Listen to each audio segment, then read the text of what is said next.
The deal is, we've invited you into our mastering suite at Silverbirch Productions. My name is Andy Krehm.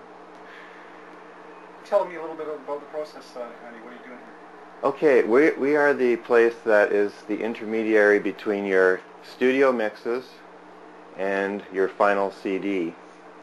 And it's generally called mastering, although pre-mastering is the correct technical term.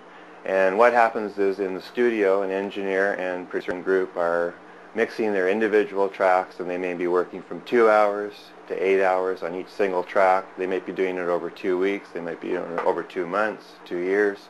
They might be doing it at 3 different studios, 4 different studios.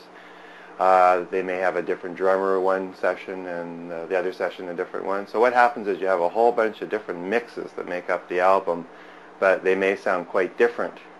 So our job in the mastering suite is to take all those different mixes and try and equalize or balance them, make them sound like they should be on the same album.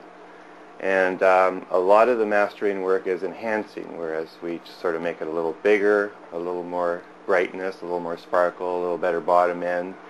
And the other part of mastering is fixing up problems. So some studios have a very poor low-end response, and you get mixes that have a very boomy bass when you get them out of the studio, although they might have sounded fine there. So our job is to try and equalize, balance, and finally do a sequence. We want to get all the songs balanced up, so when you're listening on your couch or your chair, you wouldn't have to get up and turn the volume up for song 8 or song 6 or turn it down. So we want to make it a nice listening experience.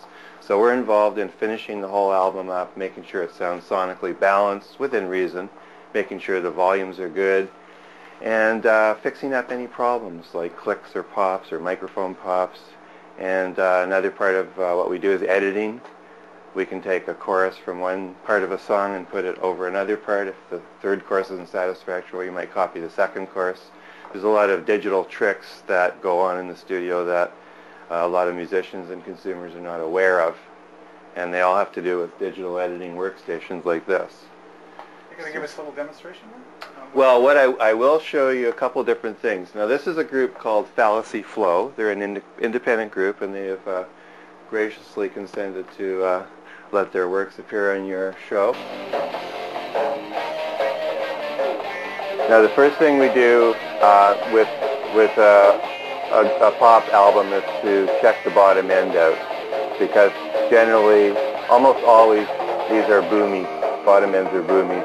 So things you can do with these are like, we work on a specific area. So the bottom end compression is the first thing we do, and it's done to almost every album, but not necessarily every album. The next thing is we have stereo field.